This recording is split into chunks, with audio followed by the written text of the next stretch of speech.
የቤተሰቦቼን ቤት ከሐራጅ ለማዳን የማላውቀውን ሰው በ19 ዓመቴ አገባው ትለናለች የዛሬ ባለ ታሪካችን። ከዛ የመጨረሻ ውሳኔ ቀን እንግዲህ ሊደርስ 5 ቀን ሲቀረው ይሄ ሰው ይደውልልኛል ማለት ነው። በቃ አንዴ አዳምጪኝ፣ እድል ስጪኝ፣ አትዝጊብኝ፣ እኔ ላገባሽ ፈልጋለሁ አለኝ ማለት ነው። 60,000 ብር በማስያዣነት ስለነበር ትዳር ውስጥ የገባሁት በቀላሉ ከዚህ ህይወት መውጣት አልቻልኩም ነበር። ቀለበት ሲያደርግልኝ እኔ እምባዬ እንደዚህ ይፈሳል እንደ ውሃ ማለት ነው። እነሱ የደስታ ነው የሚመስላቸው። ትናንትና ተገናኘን፣ ዛሬ ተጋባን በአንድ ቀን ውስጥ። ጭራሽ አላውቀውም። ከዛ በፊት ፎቶውን ጋር አይቼው አላውቅም። ልጅነቴን አልኖርኩትም። ገና በ7 ዓመቴ ነው ቤተሰቦቼን ለማገዝ ደፋ ቀና ማለት የጀመርኩት። ሁሉም አቅም አላቸው ቢያንስ ማለት ነው። በልቶ ያድራሉ ቢያንስ። ጎረቤቶች እኛ ቤት ግን ረሃብ ነው ሁሌ።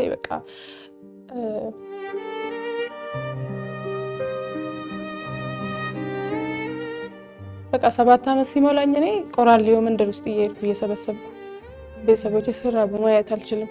በቃ አላል የደሃ ልጅ ስትሆኚ ማለት ነው ያለ እድሜሽ ማየት የሌሉብሽን ነገሮች ታያለሽ። ስታይ የምመስለውና ግን ደግሞ እየኖርኩት ያለው ህይወት እንዲሁም ደግሞ የኔ ማንነት ሰዎች ከሚረዱት በተለየ ነው ትላለች የዛሬ ባለ ታሪካችን ቲክቶከር የሆነችው ዚሃ መላጢት። ቲክቶክ ላይ አሁን እንደ ጥሩ ሰው አልታይም። ቸግሮኝ የሆነ ነገር ፈልጌ እንኳን ቪዲዮ ስሰራ በጣም ብዙም ያላገጡብኝ ሰዎች አሉ። የቲክቶከሯ ዚሃ ያልተነገረ ታሪክና ያሳለፈችው የትዳርና የልጅነት ህይወት ለብዙዎች ትምህርት ይሆናል። ይህንን ፕሮግራም እስከ መጨረሻው እንድትከታተሉ በአክብሮት እንጋብዛለን። ለሸገር ኢንፎ አዲስ የሆናችሁ ሰብስክራይብ በማድረግ ቤተሰብ እንድትሆኑ፣ ይህ ቪዲዮ ለብዙዎች መድረስ እንዲችል ላይክ፣ ሼር እንድታደርጉ በአክብሮት እንጠይቃለን።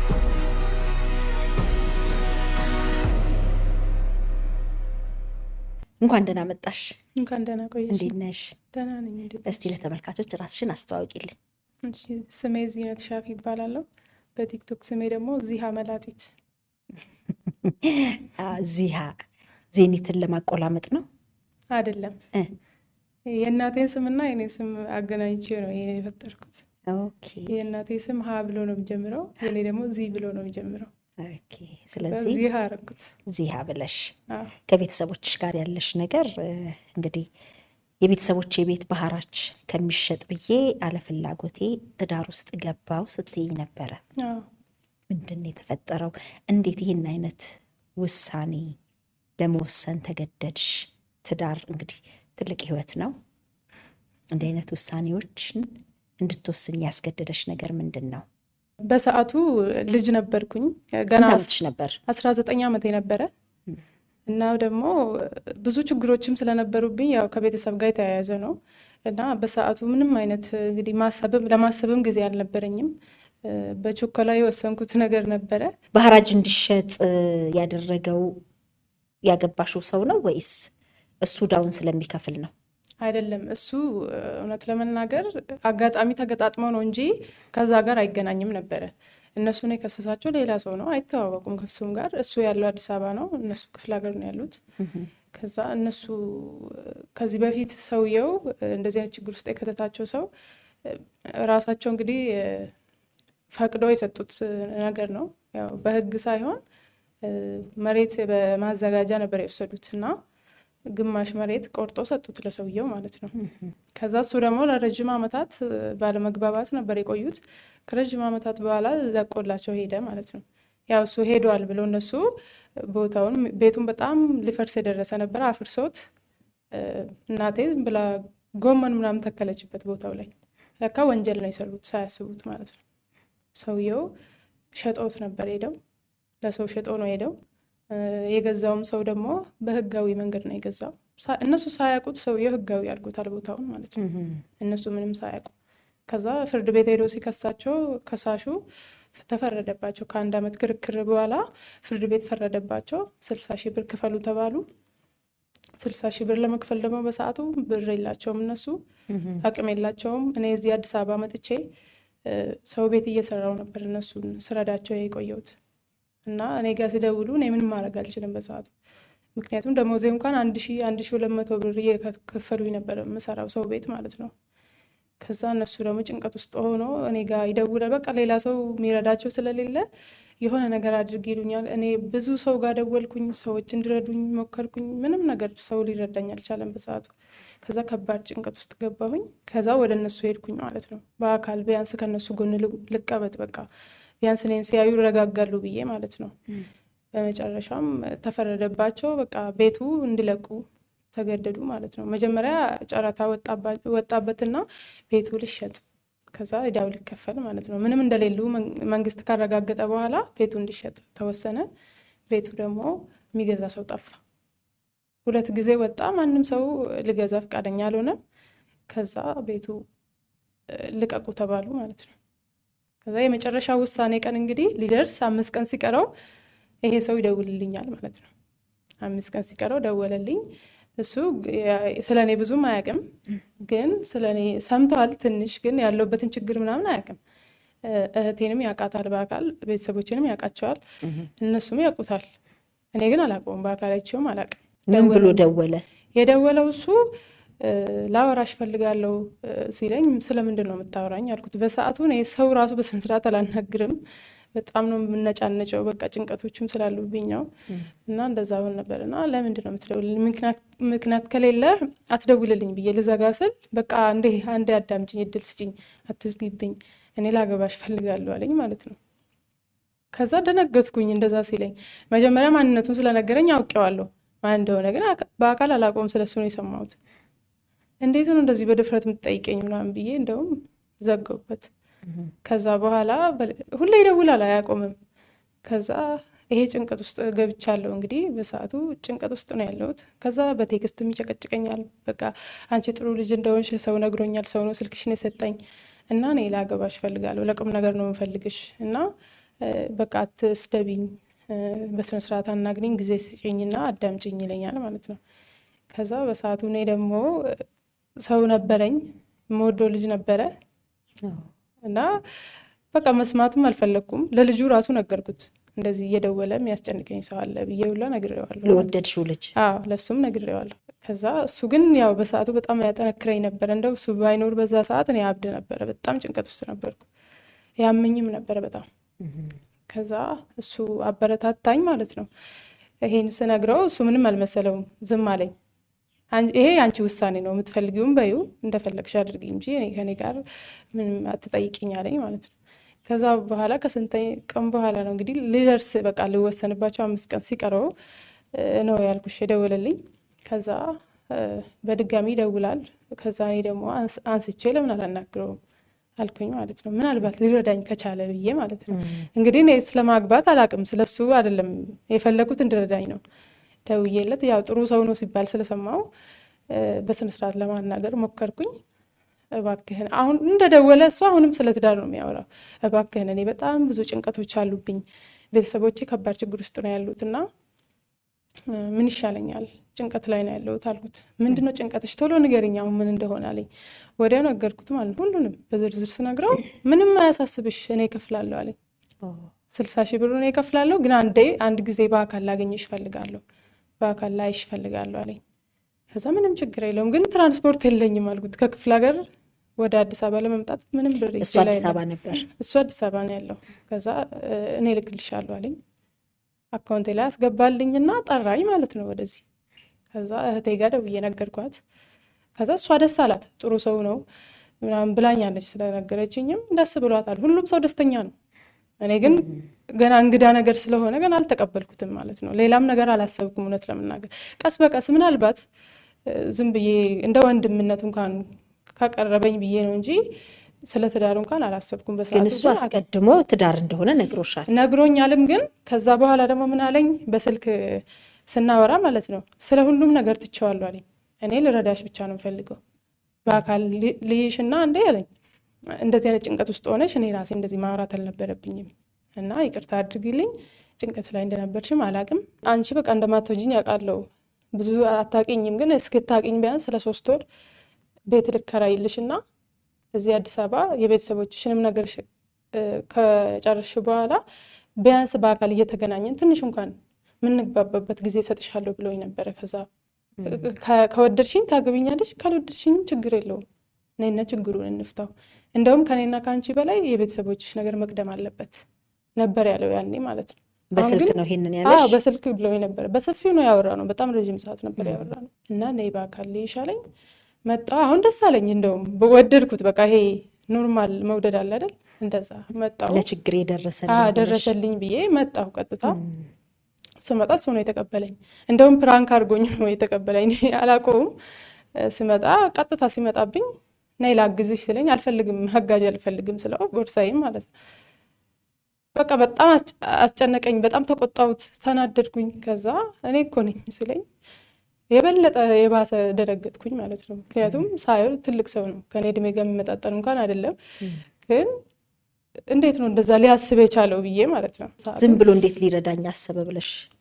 ጭራሽ አልጠረጠርኩትም ማለት አለው፣ ሀሳቡን ነግሮኛል። ዞሮ ዞሮ ግን ቢያንስ ይሄንን አስቀድሞልኛል። እወጣዋለሁ በኋላ ችግር የለውም ብዬ ነው በቃ በደረናው። እሱ ነው የሚያስጨንቀኝ በሰዓቱ። ቀጥታ ሄድኩኝ ከሱ ጋር ሆቴል ያዘልኝ። ወደ እህቴ ቤት ልሂድ ስለው እዛ ጎረቤት ናቸው። አይ አትሄጂም ወደዛ አለኝ። ሆቴል ያዘልኝ። ከዛ ሆቴል ውስጥ ከገባም በኋላ ሀሳቡን ቀየረ ማለት ነው። በስልክ ያለኝን ነገር በሙሉ ረሳው። እኔ ይሄን ብር የምሰጥሽ አለኝ ኒካ ካሰርኩሽ ብቻ ነው፣ ካገባውሽ ብቻ ነው። ኦኬ፣ በእስልምና እምነት ውስጥ ነው በዛ ማለት ነው። ከዛ በቃ ምን ልበልሽ በጣም ነው የደነገጥኩት። ቅድሞ ወድጄው የነበረው ሰውዬ ሰይጣን ሆኖ ነው የሚታየኝ። ሰው ራሱ አልመሰለኝም። በቃ እንዴት እንደዚህ ይጨክንብኛል? ከዛ እዚህ ድረስ በተስፋ መጥቼ እንዴት ነው አስቢው እንግዲህ አሁኑኑ ነው መወሰን ያለብኝ እንግዲህ። ምክንያቱም ደርሷል ቀኑ፣ ቀድሞም አይሰጠኝም። ኒካ ማለት በቃ ልክ ኒካው ሲታሰር ነው ብሩ የሚሰጠው እንጂ ከዛ በፊትም አይሰጥም፣ ከዛ በኋላም አይደለም የሚሰጥ። እንደ ምህር ማለት ነው አድርጎት። እዳም ነው ይሄ ነገር። ለምን እሱን መፍታት አልችልም ብሩን ካልመለስኩ ራሱ ልፍታው እንኳን ብል ማለት ነው። እንደ ማሰር በቃ አሰረኝ በሱ ብር ማለት ነው። አሁን እዚህ ጋር ምን ማድረግ እንዳለብኝ ራሱ አላውቅም። በቃ ግራ ነው የገባኝ። ከዛ ሻወር ቤት ውስጥ ገብቼ በጣም አለቀስኩኝ። በጣም በቃ ሰማይና ምድሩ ዞረብኝ። እንዴት ነው ማድረገው? አስቢው የማታውቂውን ሰው፣ በዛ ላይ ደግሞ በእድሜ የሚበልጠኝ ሰው ሳላውቀው፣ ማንነቱን እንኳን ሳላውቀው ዛሬውኑ አይቼ እንዴት ነው ማገባው?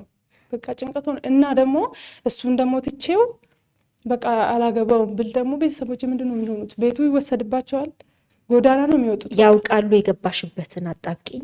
አያውቁም እነሱ ምንም አያውቁም። አንደኛ እሱ ጥሩ ሰው እንደሆነ ነው የሚያውቁት፣ ባገባውም ደስተኛ መሆን ነው የሚመስላቸው። ሁለተኛ ነገር ደግሞ ይሄ ነገር ባይፈጠር ራሱ እኔ ባገባው ደስተኛ ናቸው እነሱ ማለት ነው። ደግሞ ሊያግዘኝ ነው ብዬ ስለነገርኳቸው በጣም እየመረቁት ሁላ ነው እነሱ። በጣም ወዶ ተቀብሎታል። እህቴም እናቴም ሁሉም ቤተሰብ ማለት ነው። እኔ ግን በጣም ጨነቀኝ። በቃ ምን እንደምልሽ አላውቅም። በጣም ነበር የጨነቀኝ።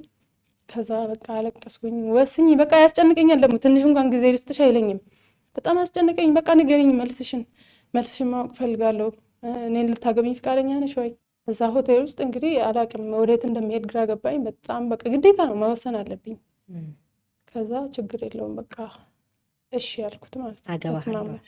አገባለሁ ችግር የለውም ብቻ የቤተሰቦች ችግር ይፈታልኝ ችግር የለውም አልኩት። እሱም ያው አማራጭ እንደሌለኝ አስቦ ነው ይመስለኛል።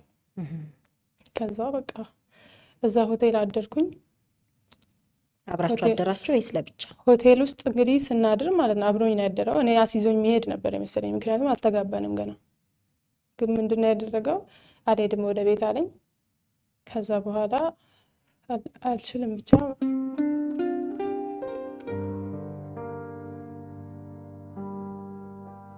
ያው ረዥም መንገድ ነው የመጣሁት። 13 ሰዓት ነው ከኛ ወደዚህ። የት ነው የእናንተ ሀገር? ኢሉባቦር ይባላል። ኢሉባቦር በደሌ የሚባል ሀገር ነው። ቀኑን ሙሉ ተጉዤ ነው የመጣሁት። በጣም ደክሞኛል፣ ድካሙ አለ። በዛ ላይ ደግሞ እንደዚህ አይነት ዱብዳ ነው የወረደብኝ። በቃ ለመተኛት እየሞከርኩ ነበረ። እሱ ደግሞ ሌላ ነገር ነው የሚያስበው በዛ ሰዓት። እኔ ያለሁበትን ምንም አይነት ስሜትን ለመረዳት ፈቃደኛ አይደለም በቃ። እና በግድ ማለት መድፈር በይው በቃ ምንም ፍላጎት ሳይኖረኝ ማለት ነው። ግን ሰው ይሞታል እኮ ለቤተሰቦቹ ስል በቃ ይሄን በጣም ከባድ ነው ስሜቱ። ግን ተቀበልኩት። በቃ ምንም ማድረግ አልችልም። ለምንድን ነው ሁሉ ኃላፊነት አንቺ ላይ የተጣለብሽ? እኔ አላውቅም። በዚህን ያህል ደረጃ ራስሽን አሳልፈሽ እስክትሰጪ ድረስ ለምን? በሰዓቱ እኔ ብቻ ነኝ ለቤተሰቦቼ የማስበው። እህቶቼ ታላላቆቼ ናቸው ሁሉም። እኔ የመጨረሻ ልጅ ነኝ።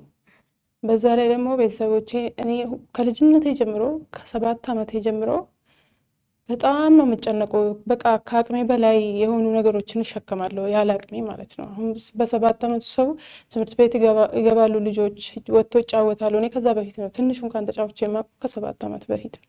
ከዛ በኋላ ያለው እድሜ እስካሁን ድረስ በቃ ስለ ቤተሰቦቼ እያሰብኩ ነው ጊዜ ያለቀው ማለት ነው። ልጅነትሽን አልኖርሽው ጭራሽ። በቃ 7 ዓመት ሲሞላኝ እኔ ቆራሌው መንደር ውስጥ እየሄድኩ እየሰበሰብኩ ቤተሰቦቼ ስራቡ ማየት አልችልም። በቃ አላል የደሃ ልጅ ስትሆኚ ማለት ነው ያለ እድሜሽ ማየት የሌሉብሽን ነገሮች ታያለሽ። ሰው ቤተሰቦችሽ አንቺን ለማብላት ሲሉ ሰው ቤት ሄዶ እናቴ በቃ ሰው ቤት ሄዳ ልብስ ስታጥብ እንጀራ ስትጋግር አብሬያት ነው የምሄደዋ አያለሁ፣ ሳልፈልግ ማለት ነው። አባቴ ደግሞ የቀን ስራ ሰርቶ አልሰጥም ብሎ ሲከለክሉት አያለሁ። ይሄን ስታይ ልጅነትሽን ትረሺዋለሽ። ያለ እድሜሽ ማየት የሌሉብሽን ነገር ካየሽ በቃ እንደዛ ነው የምትሆኚው። ያለ እድሜሽ ታድጊያለሽ። ሄዱት ልብስ ለማጠብ ሲሄዱ አዎ እናቴ ይዛኝ ትሄድ ነበረ። ምክንያቱም በጣም ትፈራለች፣ የሆነ ነገር እንዳልሆንባት ትፈራለች እና ይዛኝ ነው ሰፈር ውስጥ የምትሄደው ምናምን። ከዛ እነሱ ደግሞ እያደግኩኝ ስመጣ እኔ ደግሞ ተቀበልኳት የእሷን ስራ ማለት ነው። ትንሽ እያደግኩ ስመጣ የቀን ስራ መስራት እነሱ እኔ በዛ እድሜ ማስበው አልችልም እንጂ አቅሜ ብችል እነሱም ማሳረፍ ብችል በቃ እነሱ ሄዶ ባይሰቃዩብኝ ደስ ይለኛል። በዛ ላይ ደግሞ በግራም በቀኝም ሁሉም አቅም አላቸው ቢያንስ ማለት ነው። በልቶ ያድራሉ ቢያንስ። ጎረቤቶች እኛ ቤት ግን ረሃብ ነው ሁሌ በቃ።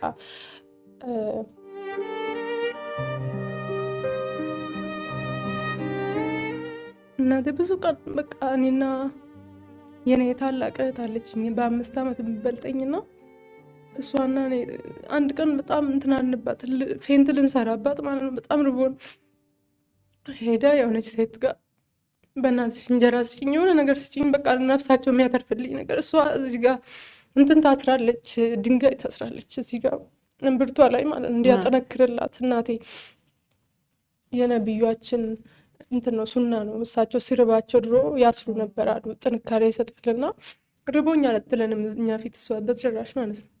ሄዳ ስትጠይቃት ቆይ አንዴ ስራ ልጨርስና ሰጥሻለሁ ስትላት ጥላት ሄደችና የሆነ ሰውዬ ያለ ሀብታም እኛ ሀገር ሰውን የሚረዳ ማለት ነው። እሱ ጋር ሄዳ ቶሎ ድረስልኝ እባክህን ብላ ተቀብላ መጣ፣ ዳቦ ገዝታልኝ መጣ። ወደ ራሳችን ተመለስን። ያችን ቀን ገና ልጅ ነኝ፣ በጣም ሕፃን ነኝ በዛ ሰዓት። እንደውም 7 ዓመት አይሞላኝም፣ ግን አልረሳውም። ብዙ ኢትዮጵያውያን ታሪክ ነው። ግን በቃ የኔ ደግሞ ምንድነው ችግሩ በጣም ወደኋላ እየጎተተኝ ነው ይሄ ነገር። ለምን አይድንም በቃ ውስጤ። ምክንያቱም እስካሁን ድረስ ቤተሰቦቼ ከዛ ነገር አልወጡም። ያ እኔን እየጎዳኝ ነው በጣም። እና ይሄ ሁሉ ነገር አለ። ታሪካችን ከልጅነት ጀምሮ ነው እንግዲህ ኃላፊነት እየተሸከምኩ የመጣሁት እና እንዴት ነው ምተዋቸው ቤተሰቦቼን? እንደዚህ አይነት ሁኔታ ውስጥ ሆኖ ከተውኳቸው ምንድን ነው የሚሆኑት? ጎዳና ነው የሚወጡት ቤቱ ከተወሰደባቸው። ታዲያ የቤተሰቦችን ህይወት ታደገልሽ? አዎ በቃ ወሰንኩኝና እኔ በቃ ስለሚያሳዝኑኝ ቤተሰቦቼ በቃ ወሰንኩኝ። ወደ ትዳሩ ገባሁ ማለት ነው። ወሰንኩኝ። ትዳር ሆነ በስነ ስርዓት በቃ ንካ ከታሰረ እኮ በቃ ምስቱ ነኝ ማለት ነው። ከዛ ደግሞ መጨረሻ ላይ ምን አለኝ፣ እኔ ልብስ ምናምን ልገዛልሽ ይገባል፣ እንደዚህ ዝም ብዬ አላገባሽም፣ ስለዚህ ቀለበት ምናምንም ስለሚያስፈልግ 50 ሺውን ብቻ ልስጥሽና 10 ሺው ወጪ ግዴታ ማድረግ አለብኝ፣ ፈልጊ ከሌላ ሰው አለኝ። 1 ብር እንኳን የሚሰጠኝ የለም እኮ በሰዓቱ። እንደዛ ስለኝ እኔ የለኝም፣ ማንም የለኝም፣ ማንም መጠየቅ አልችልም፣ 10 ሺህ ብር አልኩት።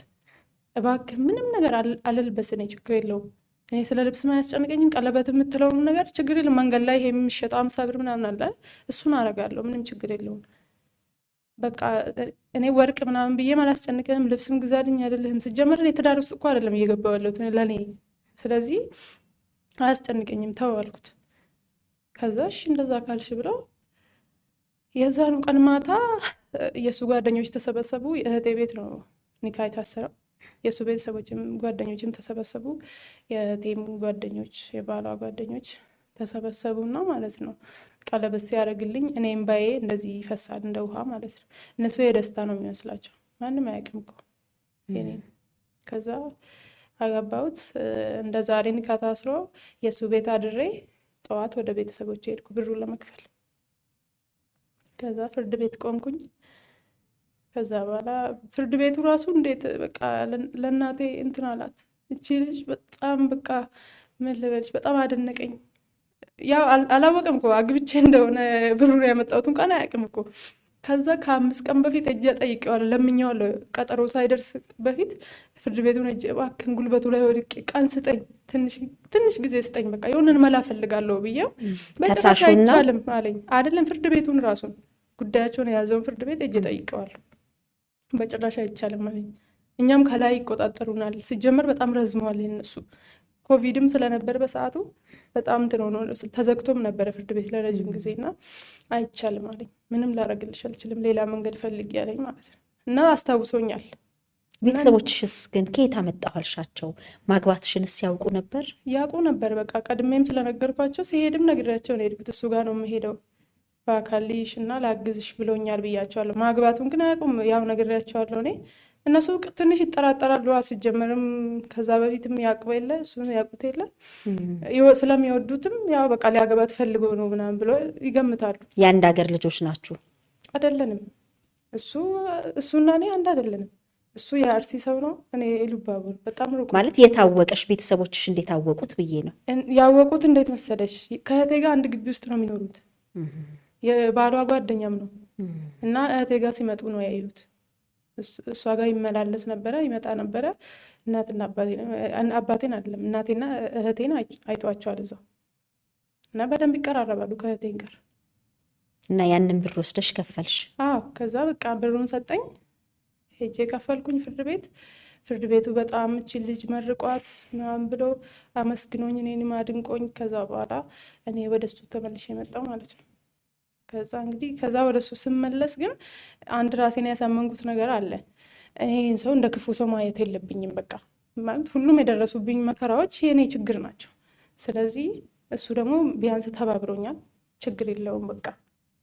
ስለዚህ እንደውም ጥሩ ሰው ልሁንለት አልኩኝ ማለት ነው። ራሴን አሳመንኩኝ። ይህ ህይወት ነው በቃ፣ ህይወት ውስጥ የተሰጠኝ እንትን ነው። ለቤተሰቦቼ ስል ህይወቴን መስዋዕት ላድርግ በቃ ችግር የለውም ብዬ ራሴን አሳምኜ ውስጤ ባይፈልገውም ማለት ነው። ይሄ የመተዋወቅ እድል አላገኛችሁ? በአካል ባወቅሽው በስንተኛው ቀን የተጋባችሁት? ትናንትና ተገናኘን፣ ዛሬ ተጋባን በአንድ ቀን ውስጥ። ጭራሽ አላውቀውም ከዛ በፊት ፎቶውን ጋር አይቼው አላውቅም። ድምፁን ነው የሰማሁት በስልክ። በቃ አይከብድም? በጣም ነው የሚከብደው። እንደው እኔ ፊልም ላይ ያለው በነገራችን ላይ እንደዚህ ሳይፈልጉ የሚያገቡ ምናምን በሆነ ምክንያት ወይ ተገዶ ወይ አስፈራርቷቸው አውቃለሁ። ስሜቱ ትንሽ ይገባኝ ነበረ። ግን እዛው ገብተሽ ስታዩና ደግሞ እንደዚህ ፊልም ላይ ወይም ደግሞ ሰው ላይ ስታዩ ራሱ ስሜቱ በጣም ይለያያል። ወደ ሞት የምትሄጂ ነው የሚመስልሽ። በቃ እውነት ለመናገር በሰዓቱ ሞት ይሻለኝ ነበር ምረጪ ብትይኝ። ግን ቤተሰቦቼ በቃ እነሱ ነው ማስበው፣ ሁሌም እነሱ ነው ማስቀድመው። ምንድን ነው የሚሆኑት? አሁን ከዚህ በፊት እናቴ 2 ልጅ አታለች በህይወት። በእነሱ በጣም ተጎድታለች። ልጅ ሞቶባቸዋል። ልጅ ሞቶባቸዋል። ከፍ ካሉ በኋላ ነው። አንዷ 5 ዓመቷ ነበረ። በጣም የምታምር ቆንጅዬ ልጅ ነበረች። እሷን ስታጣ እናቴ በጣም ተጎድታ በቃ ከራሷ በቃ ከሰውነት ተራ ወጣ ነበረ። አሁን ራሱ ማስታወስ አትፈልግም ስለ እሷ ራሱ። እኔ ማወቅ ስለምፈልግ ስለማላቅ ጠይቃት ነበር። ልጆኜ ልጅነትም ስላለ አታስታውሽኝ ትላለች። በቃ የሆነ ነገር እነሳባታል፣ ማስታወሱላ አትችልም።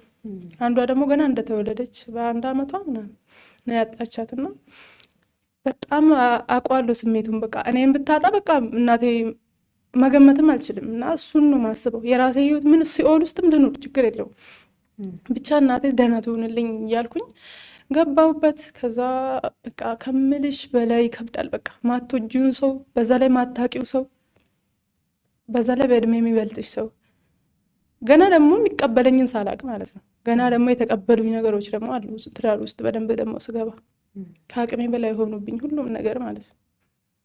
ከዛ ስገባ ግን ያሰብኩት እኔ በቃ የሰው ከኔ ታላቅ መሆኑ እንደውም አሪፍ ነው አልኩ ለራሴ ማለት ነው። ራሴ ሳሳም እንደው አሪፍ ነው፣ እኔን እንከባከበኛል፣ በቃ ጥሩ ሰውም ነው እየተባለ ነው። በቃ ጥሩ ሰው ነው ይሄ ያደረገኝ ምናምን ትቼው ረስቼው ማለት ነው።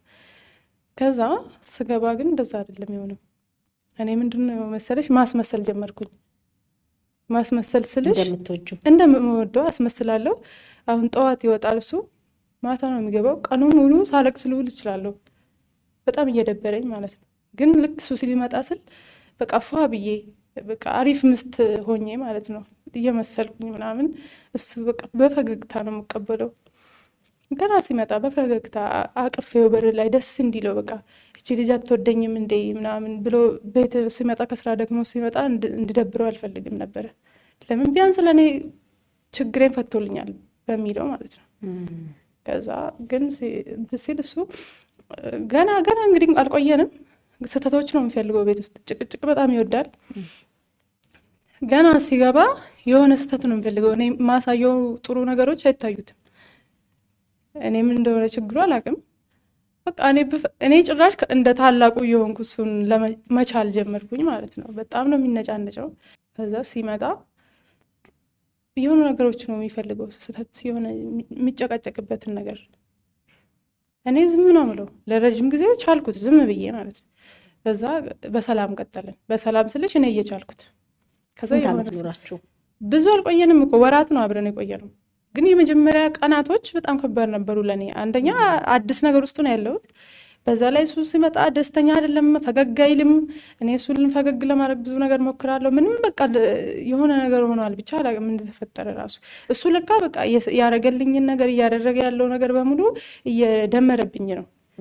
ከዛ ደግሞ ምን ይለኛል፣ ገና እንኳን ሳንግባባ ልጅ እንውለድ፣ በቃ የእሱን መልስ ይጠብቃልና ገና ለበታ ምን አስበሽ ጠበቅሽኝ፣ በቃ ልክ እንደ ትዳሩ ይሄንንም በግድ ቶሎ ብዬ እንድወስን ይፈልጋል።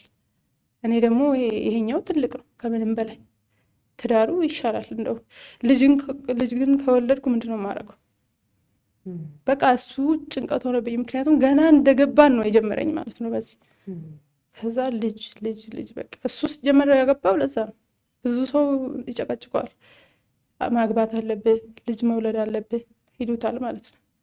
ለዛ ነው እሱ ያገባው። አንቺ መውለድ አልፈለግሽም። እኔ ደግሞ ፈራሁኝ፣ ምክንያቱም ገና አላውቀውም፣ ምን አይነት አባት ነው የሚለውን አላወቀውም። ግን በትዳር ነው ብለሽ እየኖርሽ ነው? ትዳር ነው ብዬ እየኖርኩ ነው። ግን ፈራሁ ልጅ ለመወሰን። ይሄን ነገር በጣም ነው ማስበው። እኔ ድሮም ራሱ ገና ትዳር ውስጥም ከመግባቴ በፊት ስለወደፊት ልጄ በጣም ነው ማስበው። ምክንያቱም እኔ ተሰቃይቻለሁ። እንደዚህ አይነት ስቃይ ደግሞ ልጄም እንድትሰቃይ አልፈልግም። በጣም ነው ማስበው። ባልወልድ ብቀር ይሻለኛል። ይቅርታ አድርግልኝ በእውነት እኔ አልፈልግም ልጅ በልጄ ማሰቃየት። ይሄን ደግሞ እኔ ነኝ የምወስነው። አሁን እዚህ ጋር የልጄን የምትኖረውን ህይወት እኔ ነኝ የምወስነው። አሁን ቢያንስ እንኳን ገንዘብ ሀብት ምናምን አይደለም፣ ጥሩ አባት ሊሆን ይችላል ወይ የሚለውን እንኳን ግዴታዬ ነው። ለአንቺ ግን ጥሩ ባል ነበር? አይደለም፣ ጥሩ አይደለም። ለዛም ነው እኔ የፈራሁት። ገና የተገናኘን ቀን የተፈጠረው ነገር አለ። ከዛ ደግሞ ትዳር ውስጥም ከገባው በኋላ እኔ እሱን ለማስደሰት እንደወደድኩት ለማስመሰል፣ በቃ ማስመሰል ስልሽ በቃ እንዲያምነኝ አድርጌ ማለት ነው በደንብ ሞክራለሁ። እሱ ግን በቃ ቀልቡ ሌላ ነው በቃ የሚያስበው። በዛ ላይ ሴቶች ይደውሉለታል ስልኩ ላይ እንዳገባ። ብዙ ሰው አልተናገረም፣ እርግጠኛ ያልሆነ የሚሆን አላውቅም። ለብዙ ሰው አይናገርም። ለሊት 6 ሰዓት ይደወልለታል፣ ቴክስቶች ይገቡለታል። እኔ ባልወደውም በጣም እየደበረኝ ነው። ምክንያቱም ክብር የሚባል ነገር አለ። እንዴት ነው እንደዚህ አይነት ነገር መቀበል የምችለው? አስቢው። እና ልጅ የምትለኝ እንዴ ቆይ ትንሽ ጊዜ እንኳን አትሰጠኝም? ትንሽ እንኳን አንተዋወቅም ስለው አንቺ በቃ አትፈልጊም ማለት ነው ሲጀመር ይለኛል። ታው እንደዛ አይደለም፣ ገና ማሰብ አለብን። ቢያንስ ቀስ ብለን ይደርሳል። አንድ ላይ ነው እየኖርን ያለ ነው አይደል? ወዴትም አልሄድብህም። ዞሮ እንትን ተሳስረናል። ስለዚህ ቀስ በል ጊዜ ስጠኝ ስለው በጭራሽ አይፈልግም። አሁኑኑ እንድነግረው ነው የሚፈልገው። አሁኑኑ አዎ እሺ እንድለው ነው የሚፈልገው። እኔ ደግሞ ያንን ማድረግ አልቻልኩ። ስለዚህ በዚህ ምክንያት ትዳሩ መቀጠል አልቻለም። በቃ የሆነ ሰዓት ላይ በጣም ጭቅጭቅም በዛ። ከዛ ደግሞ በቃ አሁን ሊደባደብ ምናምን መፈለግ ጀመረ ማለት ነው። ከምን ያህል ጊዜ በኋላ ምን ያህል ጊዜ አብራችሁ ኖራችሁ? ለ5 ወር እንደዛ 5 ወርም በትክክል አይመራም። ግን እንደዚህ ትዳር ውስጥ 5 ወር ብቻ ነው የቆየው ስልሽ ትንሽ አድርገሽ ልታስቢው ትችላለሽ። ግን ለእኔ በጣም ብዙ ጊዜ ነበር። በጣም ነው የረዘመብኝ። ምክንያቱም አሪፍ ህይወት አልነበረም። በጣም ጭቅጭቅ ነበረው። በቃ ሊደበድበኝ ይሞክራል። በዛ ላይ ያመኝ ነበር። እኔ ጭንቀት በጣም እንትን አለብኝ። እሱ ጋር ስገባ ምግብ አይበላልኝም፣ እንቅልፍ አልተኛም፣ ዝም ብዬ ነው ማለቅሰው። እሱም ማየት ጀመረ። እኔ እሱ ከወጣ በኋላ ነበር ያንን ማደርገው። ከዛ በፊት እሱም ደግሞ እያለም ማልቀስ ጀመርኩ። በቃ የሆነ ነገር በተናገረኝ ቁጥር አለቅሳለሁ። ትንሽ ነገር ሲናገረኝ ይከፋኛል። ለምን እንደዚህ ትለኛለህ እያልኩ በቃ መፈጠሬን ነው የምጠላው። በቃ በጣም ነው የምናደደው፣ በጣም ነው የምነጫነጨው። እንደዛ ሲሆን እንዴት ነው እንደዚህ እየተነጫነች ምን ቀጥለው ብለው አንድ ቀን እንደውም ሐኪም ቤት ልውሰድሽ፣ ስነ ልቦና ሕክምና መጀመር አለብሽ አለኝ። ከዛ ይዞኝ ሄደና ሕክምና ጀመርኩኝ። ከዛ መድኃኒት መውሰድ ጀመርኩ የጭንቀት መድኃኒቱን ስወስድ ምን ተፈጠረ? የእንቅልፍ መድኃኒትም ይሰጣሉ አብሮና እሱ ነገር እንቅልፍ በጣም ነው የሚያስቸግረኝ። በጣም ነው የምተኛው። እሱ ነገር ደግሞ መቀበል አልፈለገም። በቃ ሌሊት እንደ በፊቱ ቶሎ ራሴ ብድግ ብዬ ተነስቼ ቁርስ አልሰራለትም። እሱ ቀስቅሶኝ በግድ እንደውም በቃ በጣም ኃይለኛ እንቅልፍ ነው እንትን የሚልብሽ ነው። በግድ እየቀሰቀሰኝ ነው ተነስቼ እንትን የምለውና ምንድን ነው ቶሎ ማትነሺው? በቃ እኔ ስራ ይረፍድብኛል። እንዴት ቶሎ አትነሺም? አንቺ ተኝተሽ አታውቂም? እንደውም አንድ ቀን ምን አለኝ፣ ጎዳና ላይ ነበር እንደምተኘው እንቅልፍ አይተሽ አታውቂም? እያየ ማለት ነው መድኃኒቱን እየወሰድኩ እንደዛ እንደሆንኩ እያወቀ ብሎ ተናገረኝና ያን ቀን በጣም ተናድጄ ተናገርኩት። ከዛ ሰደብኩት። በቃ የሆነ የማይሆን ቃል ተናገርኩት። ከዛ እንደዛ ስለው ተናደደ። እሱም በጣም ተጣላን። ከዛ ጓደኞቹ ጋር እየሄደ ለካሱ ይነግራቸዋል ሁሉንም ነገር። አእምሮዋ ልክ አይደለም፣ ታማለች እያለ ይነግራቸዋል እነሱ። ሁሉም ሰው እብድ እንደሆንኩ ማሰብ ጀመረ። ሁሉም ሰው ከሱ ጎን መቆም ጀመረ ማለት ነው። ከዛ ሽምግልናም ይዞ ሲመጣ ሁሉም ለሱ ነው የሚፈርዱት፣ የእህቴ ባል ጭምር ማለት ነው። ቤት ውስጥ ፊልሙ እንኳን ሄጄ እሱ ሲወጣልኝ ፊልሙ እንኳን አይቼ እንዳልዝናና በፓስወርድ ዘግቶብኝ ነው የሚሄደው። እንትኑ ላይ ቲቪ ላይ የሚታዩት እንትኖች አለ፣ ሁሉንም በፓስወርድ እየዘጋቸው ነው የሚሄደው። ቲቪም ማየት አልችልም። የት ሄዳለሁ? ልውጣና ልሂድ እንኳን ብል ወዴትም ማየት አይለኝም። ቤት ውስጥ እንዲሁ እንዳለቀስኩ ነው ሙሉ በቃ ቀኑ ሙሉ። ከዛ እንትን ደግሞ ጀመረኝ፣ ማህፀኔን በጣም ያመኝ ነበር። ከዛ በፊት የመድፈር ሙከራ ተደርጎብኛል። ተደፍሬ ማውቃለሁ። ከዛ በፊት አውርቼዋለሁ። ስለሱ ደግሞ በሰፊው አውርቼዋለሁ። እና እሱም ነገር አለ። እሱ ደግሞ አይረዳኝም። ህመሜን ያመኛል ምናምን ስለውም እንትን አይለኝም። ብዙ ጊዜ አንደኛ እሱ በፍቅር ምናምን እንደ ባልና ሚስት ምናምን አይደለም የሚያስበው። በቃ ሁሉም ነገር በጉልበት ነው የሚያምነው። እንደዛ ነው ማድረግ የሚፈልገው እና በጉልበት ነው ብዙ ጊዜ እንትን የሚለኝና ያ ነገር በጣም ማህፀኔን ጎዳው። በጣም ያመኛል። በታምኝም ባታምኝም እንደዚህ አብጦ በጣም እስኪታይ በጣም እንደዚህ ለመንካት እስክፈራ ድረስ ምንም ስቃይ አይታየውም። በቃ እና ከዛ ሌሊቱ ሙሉ በቃ እንቅልፍ እንዴት ነው የሚወስደኝ? ሲጀመር አይወስደኝም። እለየውና በቃ ብቻዬን ነው የምተኛው ከዛ በኋላ። ከዛ ደግሞ ሐኪም ቤት በቃ ይዤሽ ልሂድ፣ ቀጠሮ አልደረሰም እያልኩ ይዤሽ ልሂድ፣ በቃ አልጋውን ላይ እየተኛች ነው፣ እንዴት ነው ማድረጉ ምናምን እያለ ይቆጣቸዋል ዶክተሮቹ ማለት ነው። እነሱ ደግሞ ለእኔ ይመክሩኛል፣ በቃ ለራስሽ ጊዜ ስጪ፣ በቃ ችግር የለውም ብቻሽን የምትተኝ በቃ። እሱ ደግሞ ተረዳት፣ በቃ በጣም መከሩት ዶክተሮቹ ራሱ። እባክህን እቺ ልጅ ለመረዳት ሞክር፣ ከዚህ በፊት ያሳለፈቻቸውን ታሪኮች ለእኛ ነግራናለች፣ በጣም ተሰቃይታለች እና ችግሮች አሉባት። ለዛ ነው እና አንተ በፍቅር ከሆነም በፍቅር ካልሆነም ደግሞ በፍቅርም እሷ ማተስማማ ከሆነ ቢያንስ ጊዜ ስጣት፣ ለብቻዋ ትተኛ፣ ችግር የለውም፣ ለትንሽ ጊዜ መታገስ አያቅታል እንዴ ምናምን። እሱ በቃ አይፈልግም፣ እንደዛ መረዳት አይፈልግም በጭራሽ። እንዴት በቃ እኔ ሌላ ሰው ጋር መሄድ አለብኝ ምናምን ይለኛል። ከዛ ያደርጋል እኮ ሲጀመር ያደርግ አላውቅም፣ ግን ያወራል ምናምን እኮ፣ ግን በቃ እኔን ለመረዳት ብቻ አይፈልግም እንደሆነ አላውቅም። ከዛ ብቻዬን ስተኛ እየተነሳ እንትን ይለኛል። በቃ አላውቅም እንዴት እንደኖርኩት ራሱ። ህይወቱን በጣም የሚያስጠላ ህይወት ነበረ። ከባድ ነው በጣም። ከዛ በቃ የሆነ ቀን እኔ እስካሁን ታግሼሻለሁ፣ አሁን ትወልጂልኛለሽ አትወልጂልኝም? መልሱ ስጪኝ፣ ካልሆነ መለያየት አለብን አለኝ። አልፈልግም አልኩት። በጭራሽ ካንተ መውለድ አልፈልግም አልኩት። አንደኛ እኔ ከሱ ጋር እንደማልቀጥል በቃ አውቄያለሁ አሁን ላይ ማለት ነው። ሁለተኛ ነገር ደግሞ ልጁን ከወልጄ ለሱ ልስጠው ብል እንዴት ነው የሚያሳድጋት ልጄን? እሱም ሀሳብ ሆነብኝ። እኔ ላሳድግ ብል ደግሞ አቅሜን አውቀዋለሁ፣ አልችልም። እንዴት ነው ይህን ውሳኔ ልወስን የምችለው? እህቶቹ የደወሉ ይጨቀጭቁኛል፣ በጣም ይጨቀጭቁኛል። በቃ ትዳር የሚያሳምረው ልጅ ነው፣ ልጅ ብትወልጂ ደግሞ አሪፍ ይሆናል ይሉኛል። እነሱ ጋር በአካል ወሰደኝ፣ እነሱ በጣም መከሩኝ። ከዛ ደግሞ የኔም ቤተሰቦች ያው እየተፈጠረ ያለውን ነገር ብዙ ጊዜ አልነግራቸውም እንደምንጣላ፣ ምክንያቱም እንዲጨነቁብኝ አልፈልግም ቤተሰቦቼ ማለት ነው። ከዛ መናገር ጀመርኩኝ። በቃ እየተግባባን አይደለም ስላቸው ልጅ ብትወልጂለት ይስተካከለ ጸባዩ ይሉኛል ማለት ነው። ከዛስ ካልተስተካከለስ ምንድነው ማድረገው ታዲያ? እኔ ደግሞ በጣም ነው የማስበው። እነሱ ግን ምንም አይመስላቸውም፣ እንደዛ ነው ቢሉኝ። እህቴም እነሱም እንደዛ ነው ቢሉኝ። እኔ አሁን ካልተስተካከለ ልጅ አልወልድም።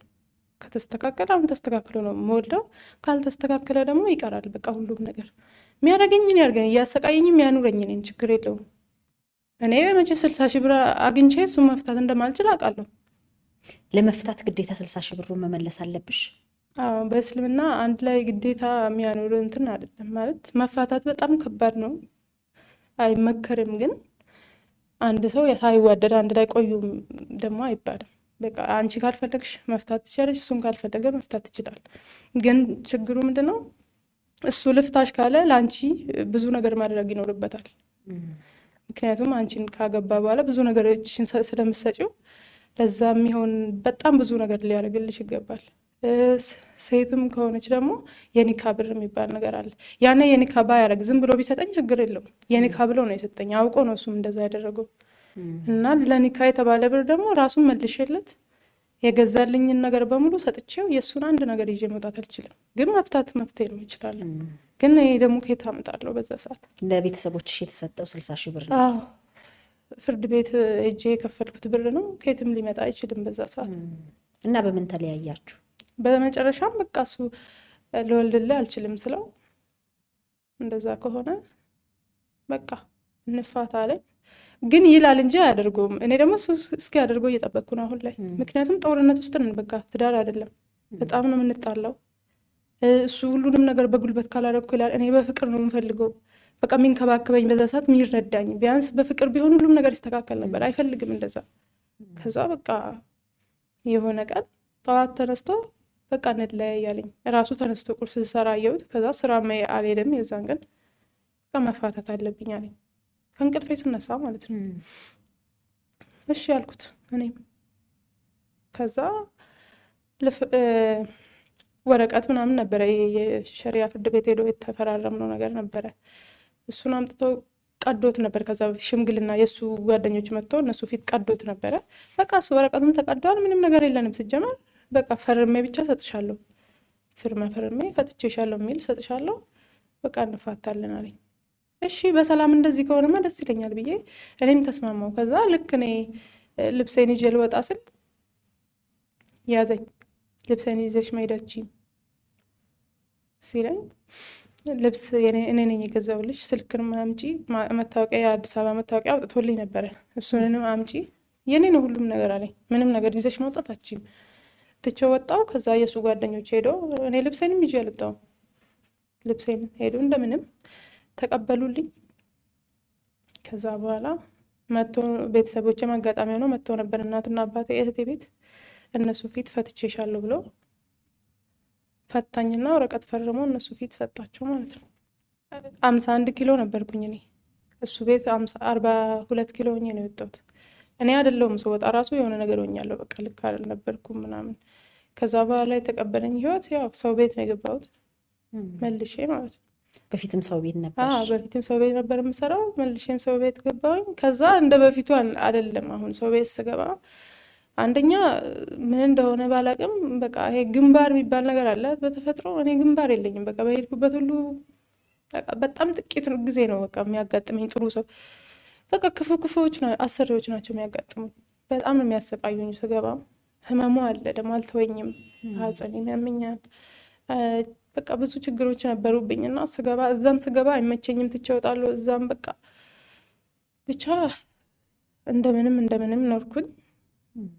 ከዛ ትንሽ ወደ ራሴ እየተመለስኩኝ ለራሴ ምን መናገር ጀመርኩኝ። በቃ ይሄ ሁሉ ነገር አይገባሽም፣ በቃ አሁን ከዚህ በኋላ ከስርም ተፈተሻል፣ በቃ ህይወትሽን ኑሪ፣ በቃ ራሴ ማጠንከር ጀመርኩኝ በደንብ። ቲክቶክ ላይ ደግሞ ይሄ የሚያነቃቁ ነገሮች አሉ አይደል፣ እንደዚህ ምክሮች ምናምን መስማት ጀመርኩኝ። ራሴን በደንብ አጠነክርኩኝ፣ በቃ በደንብ። አንቺስ እንዴት ወደ ቲክቶክ ገባሽ? ወደ ቲክቶክ ደግሞ የገባሁት አስብ ነበር ረዥም ጊዜ፣ ግን አልሞከርኩትም ነበረ። ዝም ብዬ በቃ ሁሌ ፍላጎት ይኖረኛል፣ ግን አልሞክረውም። ከዛ አዶናይ እዛ ካናዳ እያለ በጣም እከታተለው ነበረ እና በጣም ለእኔ ጥንካሬ ሆኖኛል። የእሱ ምክሮች በጣም ይጠቅሙኝ ነበረ። ከዛ ወደዚህ መምጣቱን ሰማሁ። በጣም ነበር ማደንቀው ከቲክቶክ፣ በቃ እሱን ነበር ማደንቀው ነኝ። ከዛ እሱ ወደዚህ ሲመጣ እንደመጣ ብዙም ሳይቆይ ማሰልጠን ጀምረዋል ቲክቶክ እንዴት ቫይራል እንደሚወጣ ምናምን። ከዛ ወደ ቲክቶክ ለመምጣት ስለምፈልግ እሱ ጋር ተመዘገብኩኝ። ከዛ ቴሌግራም ላይ ያስተምር ነበረ፣ ተማርኩኝ። ከዛ በኋላ ቀጥታ ወደ ቲክቶክ ገባው። በአንዴ ቫይራል መሆን ጀመርኩ። እሱም ቪዲዮ ሰራልኝ፣ ተገናኘን፣ ሰርፕራይዝ አደረገኝ ስለማደንቀው ስለሚያውቅ። አንድ ጊዜ ከኋላ ፀጉርሽ ላይ ስሙን ሁሉ አጽፈሽ ነበር። አዎ ስሙን አጽፌ ነበረ። በዚህን ያህል ደረጃ ነበር የምትወጁ? በጣም ነበር ማደንቀው እውነት ለመናገር። አሁንስ? አሁንም አደንቀዋለሁ። ማለት እሱ ልጅ በጣም ምስኪን፣ በጣም ጥሩ ልጅ ነው በጣም አዶናይ ማለት። አሁንም ራሱ እስካሁን ድረስ ራሱ ያግዘኛል፣ እኔን ያበረታታኛል ማለት። ቲክቶክ ላይ ቪዲዮን ሲያይ ሪፖስት ያደርግልኛል ምናምን። ሌላውን ጊዜ ስለማይኖረው ማገዝ ስለማይችል በዚህም ያበረታታኝ ነበረ። እንደውም አንድ ጊዜ አባቴ ታሞብኛል አሳክምልኝ ብዬ ቪዲዮ ሰርቼለት ነበረ። አሁን ከትናንት ወዲያ እንደዛ ቪዲዮ ለቆልኛል አባቴ እንድታከምልኝ ማለት ነው።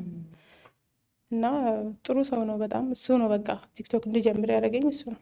ምን አይነት አስተያየቶችን አስተናገድሽ? ከኋላ የፀጉር ቁርጥሽ ላይ አዶናይ የሚል ጽፈሽ መነጋገሪያ ሆነሽ ነበረ። እውነት ለመናገር እኔ አደንቀዋለሁ፣ ግን ይሄን አዶናይ ብዬ ያጻፍኩት ደግሞ ዝም ብዬ ድንገት የመጣልኝ ሀሳብ ነው።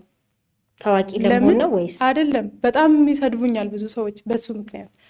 አዶናይን በፊት ላይ የምታውቂው ከሆነ በጣም ይሰድቡታል ብዙ ሰው። ከዛ በኋላ የሆነ ሰዓት ላይ ነው የተወደደው እንጂ በጣም ይሰድቡት ነበረ። እኔ አዶናይ አድናቂ ነኝ ስላቸው በጣም ነው የሚጸየፉኝ በእውነት።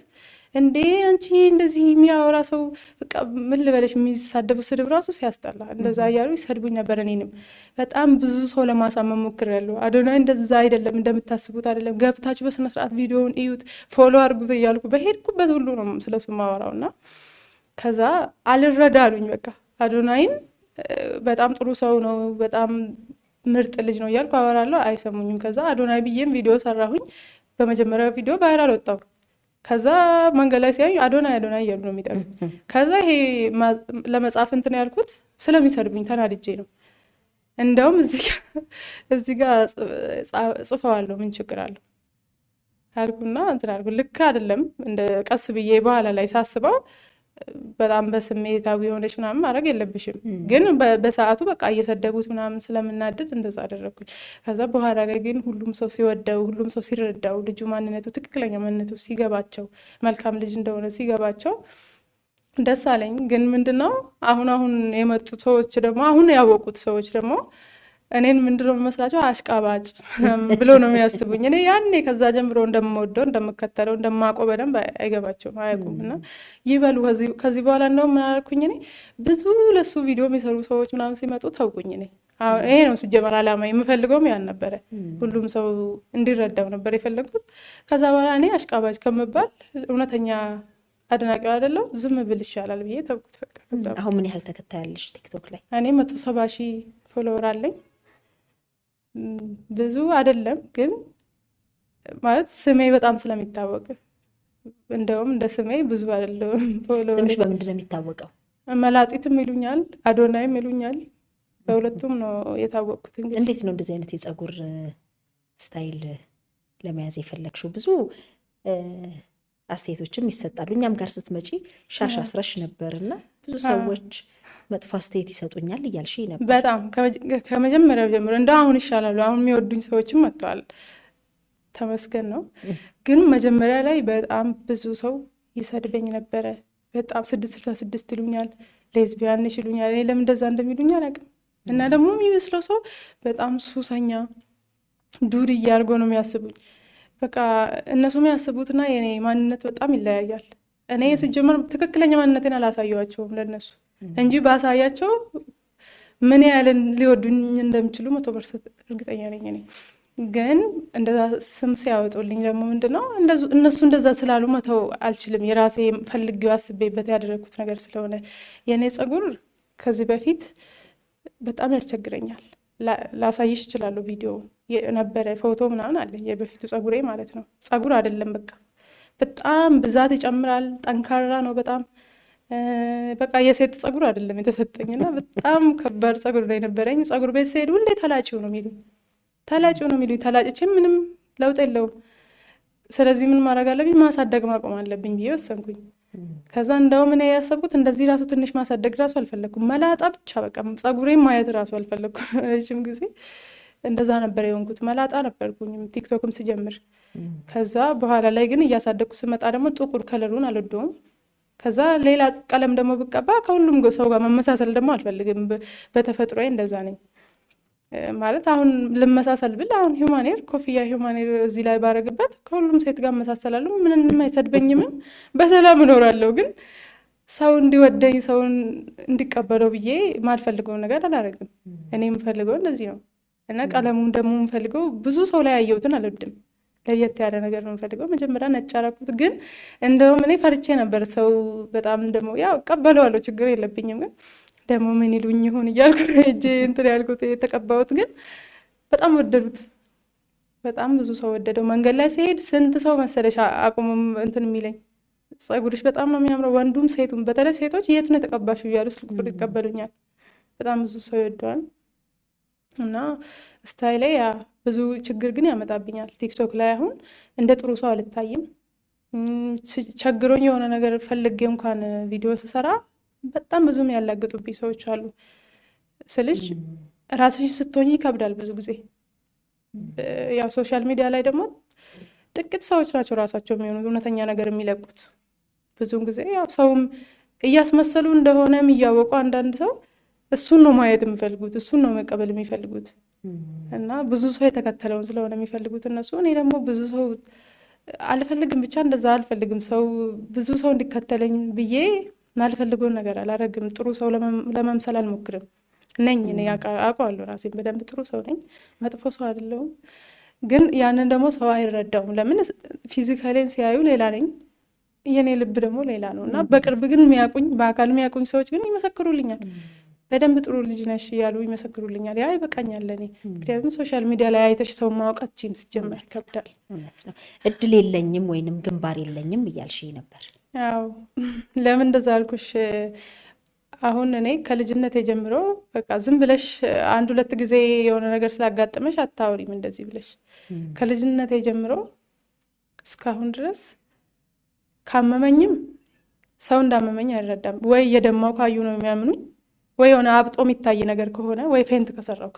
ከዚህ ውጪ ምንም ህመሜ ለሰው አይገባውም፣ አይረዳም። ሰው ሲፈጥረኝ ፈጣሪ እንደዛ አድርጎ ነው የፈጠረኝ። በቃ ሰውን የኔን ነገሮች እንዳይታዩ በውጭ እንደዚህ ፊትሽ ላይ ያስታውቃል። የታመመ ሰው ፊቱን አይተሽ ውይ ታማለች መሰለኝ እንደው ትጠይቀዋለች። እኔ ደግሞ እየተናገርኩ አሞኛል ብዬ ሰው አይመስለውም። እና ሲቸግረኝም እንደዛው። እና ብዙውን ጊዜ አባቴ ታሞብኛል። አሁን ላይ በጣም ትልቅ ስቃይ ላይ ነው። በቃ እየተሰቃዩ ነው ያሉት ሁለቱም፣ እናትም አባቴም። እና እነሱን ለማሳከሙ እንኳን ብዙ ሰው ጠይቄያለሁ። እና ቀልድ ነው የሚመስለው ሰው በቃ። እኔ ደግሞ ምንድነው ግንባር ብቻም ሳይሆን ንግግርም አልችልም። እንደዚህ ሰው እንዲረዳው አድርጌ ማውራት ብዙም አልችልበትም። በቃ ዝም ብዬ አሁን ለምሳሌ የሆነ ነገር እንድትሰጪኝ ፈልጌ ከመጣሁ እንደዚህ ስጪኝ በቃ ችግር ውስጥ ነኝ ነው የምልሽ እንጂ በደንብ አሰማምሬ እንድትሰጪኝ እሺ እንድትይኝ ልብሽን ለመክፈት የሚደረጉ ነገሮች አሉ አይደል? እንደዛ አይነት ነገር አልችልበትም። እና ብዙ ጊዜ በቃ ቻሌንጅ ሆናለሁ በዚህ ነገር ማለት ነው። ብዙ ችግር ይገጥምሻል። አዎ ከዛ የሄድኩም ጠይቃለሁ ሰዎችን። አሁን እንደውም ፍቅርን በእሷ አሁን ጓደኛዬ ሆናለች አሁን ላይ። እና እሷ ልጅ ራሱ ምን አለች? እኔ ቲክቶክ ላይ ሳይሽ ማን ያዟል ላይም ቀርበሽ ሳይሽ እንደዚህም ደግሞ ስዘንጪ ነው ማይሽ ቲክቶክ ላይ እና ብዙም ሰዎች የሚያስቡሽ አንቺን ሀብታም እንደሆንሽ ነው። በቃ የሆነ ህይወትሽ እንደተቀየረልሽ ነው። ከአዶናይም ጋር ሲያዩሽ፣ ታዋቂ ቲክቶከሮች ጋር የሄድሽ ቪዲዮ ስትለቂ ሲያዩሽ፣ ሁሉም ሰው የሚረዳው እንደዛ ነው። ለዛ ነው እኔም አንቺን በአካል ሳላቅሽ በፊት እንደዛ ስለሆነ ማስበው አለችኝ። ለዛ ነው ሰው ማይረዳሽ አለችኝ። እኔ ደግሞ አንደኛ ከነሱ ጋር ሄጄ ቪዲዮ ስለሰራው ምንም ነገር እኔ ምንም የሚያደርጉልኝ ነገር የለም። ለፎሎወር ነው። ሰው ከሰዎች ጋር መገናኘት ጥሩ ነው። ቲክቶክ ላይ ከሰው ጋር መስራት ምናምን ፎሎወርም ይጨምራል፣ አካውንትም እንትን ይላል እና ደግሞ ከሰው ጋር መገናኘቱም ጥሩ ነው። ቲክቶክ ላይ እንደዛ ነው የሚሰሩት ብዙዎቹ። ከሆነ ታዋቂ ቲክቶከር ስታገኘ አንድ ላይ ትሰሪያለሽ። እንደዛ ነው የሚሰራው ቲክቶክ ላይ። የማገኛቸው ለዛ ነው እንጂ ማንያዟንም ላይ ቀርቤ የነበረብኝ ችግር ሁሉ ተናግሬ ነበረ። ግን ምንም እንኳን እሱን ታይና ታሪኬን እያወጡት እንዴት እንደዚህ ሊሆን ይችላል? ውሸት ነው እያሉ ስንት 2 ነጥብ ምናምን የታየ አለ። ኮመንቱን ገብቼ ብዙ ኮመንት አሉ ለማየት ሞከርኩ። አንድ ሰው ሊረዳኝ የፈለገ የለም። በቃ ሁሉም ሰው የውሸት እንትን ነው እየፈጠረች የምታወራው፣ ውሸት ነው ይላሉ። እኔ ኮመንት አይጎዳኝም፣ ግን ተቸግረሽ በጣም እንትን ሆነሽ ደግሞ ሰዎች ያግዙኛል ብለሽ ወጥተሽ አውርተሽ መልሶ ሰው እንደዛ ሲልሽ ትንሽ ችግር ውስጥ ከሆንሽ ይጎዳሻል። ችግር ላይ ባትሆኚ ኖርማል ነው። ግን ያ ችግሮች ያመጡብኛል። ግን ለወደፊት ያው እንደምንም ብዬ አስተካክለዋለሁ። ስለ ማንነቴም በደንብ ለማሳየት ሞክራለሁ። በደንብ በምንድን ነው እየኖርሽ ያለሽው? ከትዳርሽ ከተለያየሽ በኋላ መልሰሽ ሰው ቤት ነው የገባሁት ለረጅም ጊዜ። እዛም እዚህም እያልኩ ሰው ቤት እየተመላለስኩ ማለት አጠቃላይ ነው የምገባው። ሞከርኩኝ ብዙ ስቃይ እንጂ ምንም ብሩም አይጠቅምም። ምንም ሰው ቤት ስትሰሪ አእምሮ በሽተኛ ነው የሚያደርጉት። በቃ ብዙዎቹ አንዳንድ መልካሞች አሉ በጣም ስለነሱ እንደውም ቪዲዮ ሰርቻለሁ። ስለ ጥሩ ሰዎች ያጋጠሙኝ ስለ ጥሩ ሰዎች ቪዲዮ ሰርቼ ራሱ ሰው ሁሉ ተገርሟል። ባለፈው ቫይራል ወጥቶ ማለት ነው። እንዴት ነው እንደዚህ አይነት ሰው አለ እንደ ኢትዮጵያ ውስጥ እስከመባል ደረጃ ጥሩ ሰዎች አሉ። ግን ክፉ ደግሞ የመጨረሻ ክፉ ደግሞ አሉ። እኔ በቃ የሚደበድቡኝ ሁሉ አጋጥሞኛል። በጣም ክፉ ሰዎች አሉ። ምግብ የሚባል ነገር ማያቀምሱ በቃ ማለት ሰራተኛ ስትሆኚ በቃ ውሻው ከን ክብር አለው። በጣም ክብርሽን እንትን ይላሉ። በቃ እኔ የደሃ ልጅ ነኝ በጣም አክብሩኝ እንደ እንትን እዩኝ ምናምን አልልም እኮ፣ ግን ቢያንስ ሰው ስለሆንኩ መከበር አለብኝ ብዬ አስባለሁ። እና በጣም ሰው ክብሬን እንትን ሲልብኝ በጣም ነው የምናደደው። በጣም ነው ውስጤ እንትን የሚነካው እና በጣም ተሰቃየሁኝ። ከዛ በቃ ሰው ቤት ከዚህ በኋላ አልሰራም ብዬ ወጣሁኝ። እንደምንም ብዬ ቤት ተከራየሁኝ በትንሽ ብር። ከዛ በኋላ የሰራሁኝ ደግሞ አሁን ደግሞ ወደ ምን መጣሁኝ? እየተመላለስኩ ሰራ ነበረ። አሁን ደግሞ አከራዮች አስቸገሩኝ። ደግሞ ምን ይሉኛል አንዳንዶች ደግሞ እኛ የሚያጨስ መቅም ሰው አንፈልግም፣ እኛ ስርዓት ላለው ሰው ነው የምናከራየው ምናምን እያሉ አንዳንዴ ሻሻ አድርጌ ምናምን በቃ ማንነቴን ደብቄ ነው ለመሄደው። ከዛ መልሰው ግን ስለሚያዩኝ ምንም ደብቄ አልችለውም። ስለዚህ የፀጉር ስታይልሽ ነው ሰዎች እንደዚህ እንዲገምቱ የሚያደርጋቸው እንጂ እኔ እኮ እነሱ የሚያስቡት አይደለሁም በጭራሽ። ሱስ ምናምን የሚሉትም እኔ የትኛውም ሱስ ቡና እንኳን ሱስ የለብኝም። ሌላውን ተይው፣ ቡና እንኳን ሱስ የለብኝም። 666 ነው የሚሉትም አላቆም እንደሆነ እንኳን እኔ ሲያወሩ ነው መሰማው ቲክቶክ ላይ። ሌዝቢያን ነሽ የሚሉትንም በጭራሽ እኔ እንደዛ አይነት ነገርም አይደለሁም። እኔ ኢትዮጵያዊ ነኝ። የኢትዮጵያውያን ባህልም አከብራለሁ። እኔ እንዴት ነው እንደዚህ አይነት ነገር ውስጥ ገብቼ አስቢው ማታውቂው ነገር ውስጥ ሲከቱሽ ሳታውቂ። ፀጉርሽና የፀጉርሽ ቀለምሽ ይሆን እንደዛ ይመስለኛል። እንግዲህ ግን እንዴት እንደዛ አሰቡት? ማለት እኔ ብቻ ነኝ እንደዚህ አይነት ቀለም የተቀባሁት? ብዙ ሰው እኮ ስታይል ቀያይራል ምናምን፣ ግን ከሰው ራሱ ለየት ማለት አሁን ሂውማኔር ማድረግ ኖርማል ነው አይደል? አሁን ማንም ለምን ሂውማኔር አደረግሽው ብሎ ለምን ሜካፕ ቀጠልሽ ወይ አይላሽ፣ ብዙ ነገር አለ የሚቀጣጠሉ ነገሮች። ለምን እንደዚህ አደረግሽ የሚል የለም እኮ። ሰው በሰላም ነው የሚሄደው።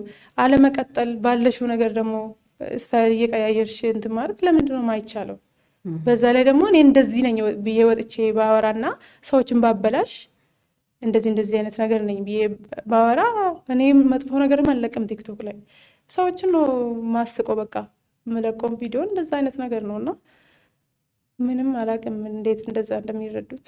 ሰዎች እንዲረዱሽ ምን ማስተላለፍ ትፈልጊያለሽ? ማስተላለፍ የምፈልገው እኔ የሚያስቡኝ አይደለሁም። በአካል የሚያውቁኝ ሰዎች ያውቁኛል። ቪዲዮም የሰሩልኝ ልጆች አሉ። እውነት ለመናገር በቃ ለእኔ በጣም ይታመማሉ። አብሮኝ የሚያውቁኝ ሰዎች ምናምን በጣም ነው የሚያዝኑት። እና እኔ እንደሚያስቡኝ አይደለሁም በጭራሽ። ዱርዬ ሱሰኛ ምናምን አድርገው የሚያስቡኝም አሉ። እኔ ያ ሁሉ አይደለሁም። እኔ አንዲት ህይወቷን ለማሸነፍ እናት አባቷን ለማዳን ለማትረፍ የምትጥር ወጣት ነኝ። ምንም ሌላ ማንነቴ ደግሞ አሪፍ በቃ አይቶኝ ሁሉም ሰው ልል አልችልም። በጣም ብዙ ሰዎች የሚወዱኝ ሰው ነኝ እና ምግባባም ልጅ ነኝ። ደግሞ ከሰው ጋር ግባባለሁ ማለት አሁን ዛሬ አይቼ ዛሬ ልግባባሽ የሚችል ሰው ነኝ። ጸባዬ ደግሞ የሆነ ያወቁኝ ያቁኛል፣ የተረዱኝ ይረዱኛል፣ ማይረዱም ደግሞ አሉ በአካልም አይቶኝ እንደዚህ ሲያዩኝ ገና ለገና መጥፎ አስበው ከመጡ እቺ ልጅ መጥፎ ናት ብሎ እያሰቡ ከመጡ እንደ ጥሩ ሊያዩኝ አይችሉም። ግን እንደምታስቡት መጥፎ አይደለሁም። መጥፎ አይደለሁም። እኔ መጥፎ አይደለሁም እንደሚያስቡኝም። አሁን ወጥቼ ቪዲዮም ስሰራ ለእርዳታ ምናምን እንኳን ስጠይቅ ለመዝናናት ነው ለሱስሽ ነው የምትጠይቂው ብለው ላይቡን ካዘገባ በእውነት እኔ ምን እያጨስኩ እንዳዩኝ ምን እኮ ነው ያላቅም። ምን በእውነት ሱስ ጭራሽ የለብኝም። እኔ እንደዛ የሚሉኝም አሉ። እኔ ለዛም አይደለም በቃ በአካል የኔ ጓደኛ ሄዳ አይታቸዋለች። ቤተሰቦቼ የሚኖሩበት ቤት እላያቸው ላይ ሊፈርስ የደረሰ ቤት ውስጥ ነው የሚኖሩት እና ጤናቸውም አሁን አባቴ አደጋ ደርሶበት የመኪና አደጋ ደርሶበት 2 ጊዜ ነው አደጋ የደረሰበት። አንድ ጊዜ ሰው ስጋ ቤት ተቀጥሮ ነው የሚሰራው ረጅም ዓመት። ገና እኔ ልጅ ሆኜ ነው የማውቀው። በሳምንት 2 ቀን ሌላ ቀን ስራ ነው የሚሰራው። በሳምንት 2 ቀን ደግሞ ስጋ ቤት ነው የሚሰራው እና አጥንት እየሰበረ የአጥንት ፍንጣሪው አይኑን ይመታዋል። ከዛ እኔ አጋጣሚ ሆኖ እነሱን ለማየት ሄጄ እዛ ነበርኩኝ። እዛው በነበርኩበት ነው የአደጋ የተፈጠረበት። ከዛ ሐኪም ቤት ወሰድኩት። ወስደው ይሄ ከባድ ነው ምናምን ተብሎ ወደ ሪፈር ተደረገለት። ሪፈር ተደርጎለት ደግሞ ለሕክምና ሲሄድ ብዙ ብር ጠየቁት። ብዙ ብር ስንጠየቅ እኔ በዛ ሰዓት ምንም እጄ ላይ የለኝም። ሳምንት ቆይቼ ነበር እነሱ ጋርና የነበረኝም ብር ለነሱ ጨርሼ ትራንስፖርት ብቻ ነው አካውንቴ ላይ ነበረው። ከዛ ምንም ማድረግ አልቻልኩም። በቃ መሬት የሚገዛ ሰው ተፈለገ። መሬቱ እንኳን የሚገዛኝ ሰው አጥቶ ያው ቶሎ ስትፈልጊ በፍጥነት አይገኝም እና የሚገዛ ሰው ጠፍቶ ራሱ ዘመድ ለምን ነው በርካሽ ብር እባክህን ግዛን ብለን ቤቱ ድረስ ሄደን እና እህቴ ለምን ነው ሸጥንለት በርካሽ ብር ማለት ነው። አባታችሁን ለማሳከም እሱን ለማዳን። ከዛ እኔ ይዤው ከኛ ወደ የኛ ገቺ ወረዳ ትባላለች። ከዛ ወደ በደሌ ነው ሪፈር የተደረገው ከጤና ጣቢያው ማለት ነው ወደ ሆስፒታሉ ደግሞ አሁንም ወደ ጅማ ሪፈር አደረገ። ከዛ ሪፈር ተደርጎለት ጅማ ሆስፒታል ደግሞ ትልቅ ሆስፒታል ነው። በዛ ላይ እዛ ሰው የለኝም ነበር በሰዓቱ። ከዛ እዛ ሆስፒታል እንደገባ ሰዎች ተባበሩኝ። እንደውም እዛ ጥሩ ሰዎች አጋጠሙኝ እንጂ በጣም ለወረፋ ራሱ ሰርጀሪ ለመደረግ ለወረፋ ራሱ በጣም ብዙ ጊዜ ነው የምጠብቂው።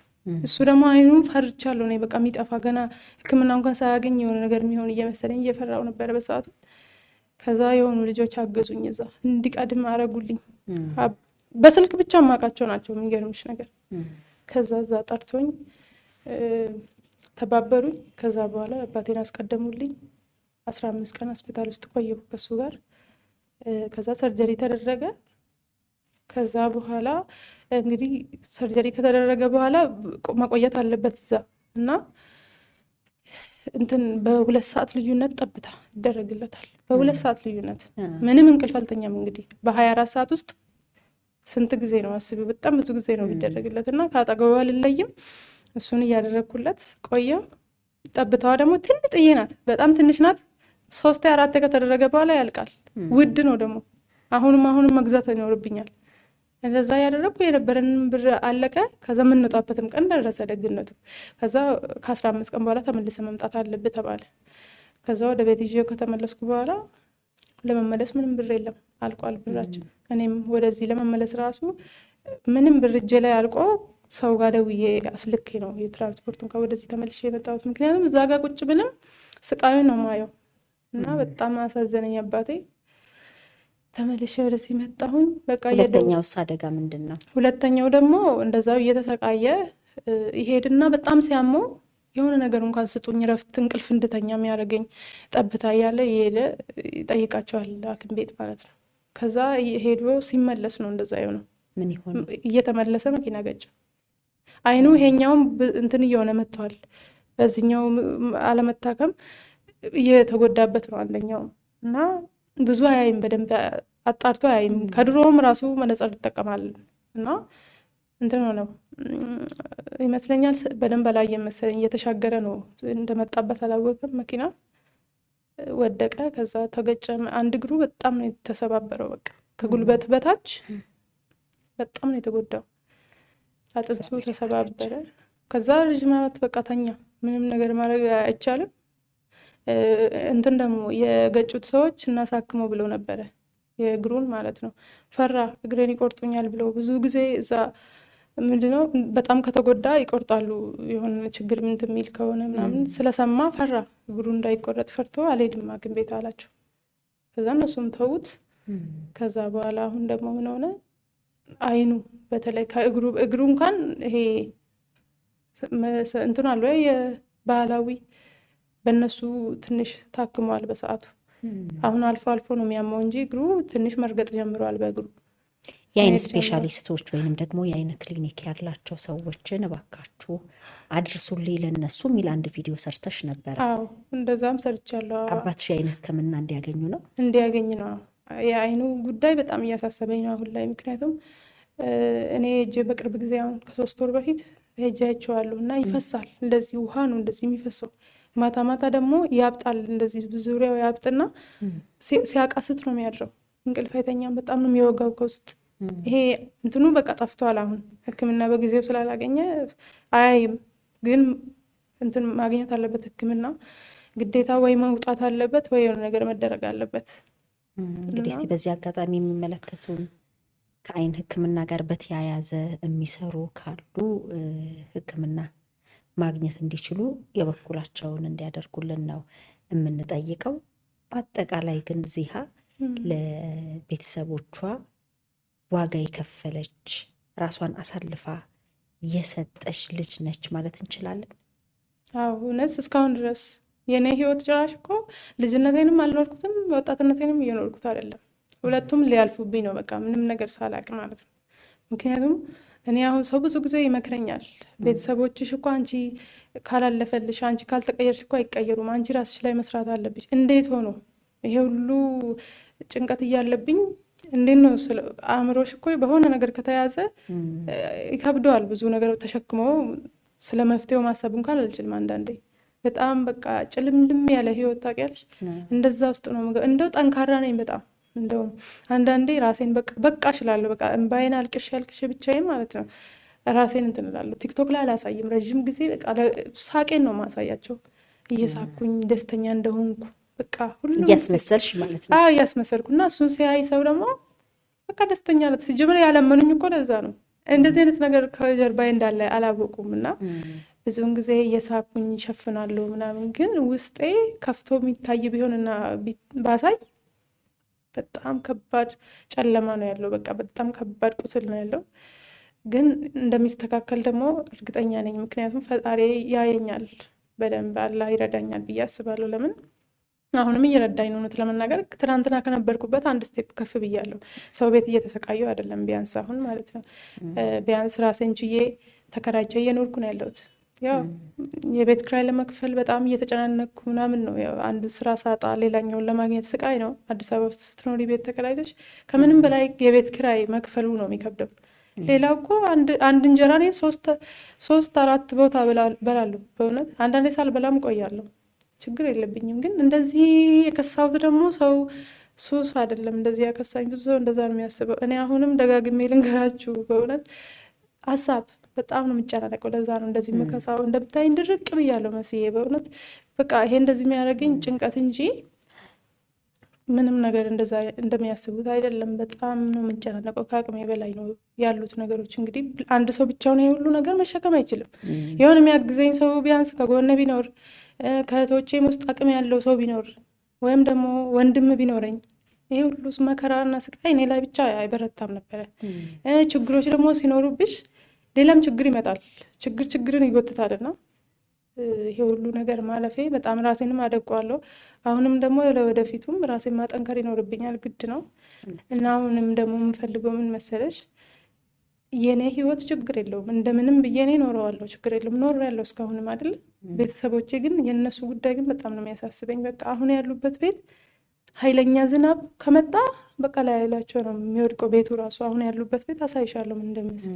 የጭቃ ቤት ነው ቤቱ፣ ግድግዳውና ጣሪያው እንደዚህ ተለያይቷል፣ ሊወድቅ ማለት ነው ተለያይቷል። በዛ ላይ ባለፈው አሁን በቅርብ ጊዜ ኃይለኛ ንፋስ ያለው እንትን አጋጥሟቸው ቆርቆሮ አሮጌ ነው፣ በጣም ያረጀ ቆርቆሮ ነው እና ሚስማር በሳሳው እያፈሰሰ ምናምን ነው የሚኖሩበት እና ቆርቆሮ ጤነኛ አይደለም ከመጀመሪያው፣ በደንብም በሚስማር አልተመታም እና ገልብጦት ንፋሱ እየፈሳል ወደ ቤታቸው ውስጥ ነው እየዘነበ ያሉ አሁን ማለት ነው። እዛ ደግሞ ዝናብ እንደ አዲስ አበባ አይደለም፣ ሁሌ ነው የሚዘንበው። ክረምት ሰኔ ራሱ ሳይገባ ራሱ ጀምሯል እዛ ዝናብ ይዘንባል። ክረምት ገብተዋል እነሱ ጋር። አሁን እናቴ ምን አለችኝ ዛሬ ራሱ አውርቻት ነበር፣ ልጄ በጣም እየፈራው ነው ኃይለኛ ዝናብ ከመጣ በቃ አስቢ፣ አቅሙ እንኳን የላቸውም ለመውጣቱ እንኳን ማለት ነው፣ የሚሄዱበት የላቸውም እና ቤቱ ላይ ሊፈርስ ነው። ያንን እኔ ስለ ቤቱን ከቢያንስ እኮ እንደምንም ብዬ እንትን እላለሁ። አሁን የጤናቸው ጉዳይ ደግሞ ከምንም በላይ ያሳስበኛል። ሁለቱ አሁን እሷ 12 ሰዓት ሲሆን ልክ ሲመሽ ይጀምራታል አስም። ይሄ ምንድነው ኦክሲጂን ነው የሚባለው፣ ይሄ በአፍንጫ ምናምን የሚደረግ እሱ ሰጥተዋት አሁን በሱ ነው ትንሽ እንትን ያለችው እና በጣም ያሰቃያታል። እዚህ ጋር መጥተው ይቀረቀርባትና የሆነ ነገር ወደ ታች አይመለስ ወደ ላይ አይወጣ፣ በጣም ነው የምትሰቃየው። እኔ እዛ የማሄድ እፈራለሁ፣ በእውነት ነው የምልሽ። ስሄድ ራሱ ይጨንቀኛል፣ ቶሎ ነው መመለስ የምፈልገው ወደዚህ። ለምን ሲሰቃዩ ሁለቱም ማየት በጣም ነው የሚከብደኝ፣ ቤታቸው ያሉበትን ቤት ሳይ። ምክንያቱም እኔ ገና ከ7 ዓመት ጀምሮ ስለፋ የኖርኩ ሰው እንዴት ነው ይሄን ማድረግ ያቃተኝ? እንዴት ነው ቤተሰቦቼን ከዚህ ቤት ካሉበት ቤት ደህና ቤቱን ከመስራት እንዴት አቃተኝ? እንዴት ነው እነሱን ለማሳከም ገንዘብ ማጣው? እንዴት ነው ይሄን ማድረግ ያቃተኝ እያልኩኝ በጣም ራሴን ወቅሳለሁ። እነሱ ጋር ስሄድ በቃ ደህና ያመኛል፣ በጣም አልችልም በእውነት። እነሱ ብቆይላቸው ደስ ይላቸዋል። ስሄድ 2 ቀን 3 ቀን አድሬ ነው የምመለሰው። ስለምናፍቁኝ መሄድ ግድ ነው፣ ግን ስሄድ መቆየቱ እንኳን አልችልም እና እስከ መቼ ነው እንደዚህ የምቀጥለው? በቃ አሁን ሀሳብ የሆነብኝ አሁን 24 ዓመት ሞላኝ እንግዲህ እንደ ቀልድ 24 ዓመት ማለት ገና እኮ ነኝ። ግን እኔ ገና ከልጅነቴ ስለጀመርኩት መንገዱ ብዙ መንገድ ስለመጣው ከበደኝ፣ ለእኔ ደከመኝ። ግን ሰው በዚህ ሰዓት ነው እንደውም ገና ቻሌንጅ እኮ የሚጀምረው አይደል? ብዙ ነገር የሚጀምረው ትምህርቱን አሁን ጨርሶ በ24 ዓመት በ25 ዓመት ትምህርታቸውን ይጨርሳሉ። ከዩኒቨርሲቲ ይወጣል ሰው። ከዛ በኋላ ነው። አንቺ እስከ ስንት ተማርሽ? እኔ ገና 12 ዓመት ሆኖኝ ነው ራሱ 1ኛ ክፍል የገባሁት። ከዛ በፊት ምንም አልተመቸኝም ነበር ለመማር። 12 ዓመት ሆኖኝ ነው 1ኛ ክፍል የገባሁት። እስከ 5 ብቻ ተማርኩኝ። ከዛ በኋላ አልቻልኩም። ደብተር የሚገዛልኝ እንኳን ላገኝ አልቻልኩም። ያኔ ነው የመጣሁት። መቀጠል አልቻልሽም ትምህርትሽን? ትምህርቴን መቀጠል አልቻልኩም። አሁን በርቀትስ ቢሆን መማር አትፈልጊም? ሞክሬ ነበር እዚህ እንደመጣው በርቀት፣ ግን በሰዓቱ ምን ሆንኩኝ፣ ሰው ቤት እየሰራው ስለነበረ ለማጥናት ጊዜ አይኖረኝም ነበረ። የርቀት ስትማሪ ደግሞ በደንብ ማጥናት ምናምን ይኖራል። እነሱ ደግሞ በጭራሽ እንድነካውም አይፈቅዱልኝም ነበረ እና ሞክሬ ሲያቅተኝ ተውኩኝ። ካሉብኝ ነገሮች ጋር ተረጋግቼ ነው ትምህርት፣ ያው ካልተረጋጋሽ ምናምን አይሆንም እና እኔ ግን ፈልጋለሁ። አሁንም ቢሆን ትምህርቴን በጣም አንደኛ ነበር የማወጣው። በጣም ጎበዝ ነኝ። አሁን ራሱ ምጽፈው ማነበውን ጭንቅላቴ ምናምን ብታዩ በእውነት እስከ 5 የተማርኩ አልመስልሽም። ተምረው የጨረሱት ራሱ አንዳንዴ ይገረሙብኛል። በእውነት በጣም ጎበዝ ነበርኩኝ። አስተማሪዎቼ እኔ እጄ እንኳን እየመጡ ቤት ይጠይቁ ነበር፣ ትመለስ ወደ ትምህርቷ እያሉ ይጨቀጭቋቸው ነበር እና ማዘር እና ጎበዝ ነበርኩኝ። ፍላጎቴም ደግሞ እያለኝ ነው ወደዚህ የመጣሁት። ሰው ቤት ለመቀጠር ነው ወደዚህ የመጣሽው?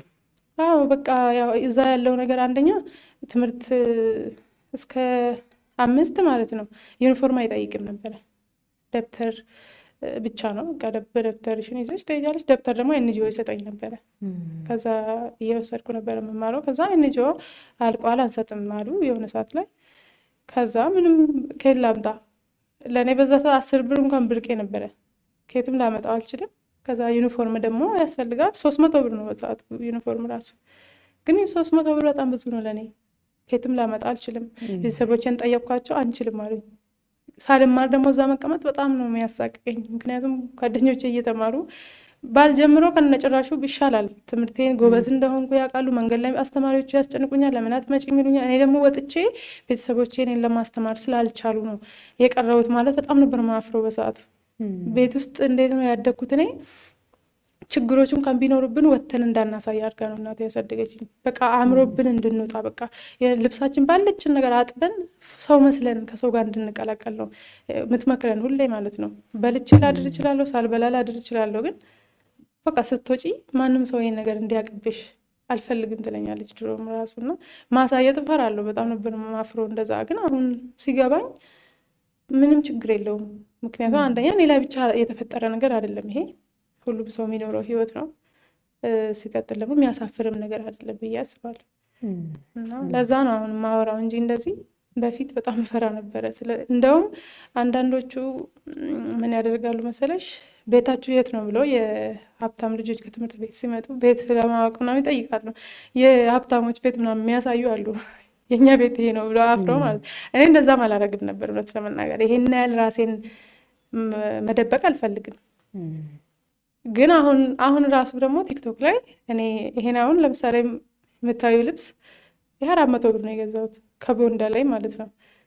በቃ በጣም ርካሽ ነው ከቦንዳ ላይ ገዝቼ የምለብሰው። ግን ልብስ ስለሚያምርብኝ ሰው እንደዚህ እየዘነጠች ከዛ ጆሮ ጌጥ አረጋለሁ፣ እዚህ ጋር ቀለበት አረጋለሁ ምናምን በትንንሽ ብር ነው የሚገዙት። እና እንዴት ነው እርዳታ የምትጠይቀው?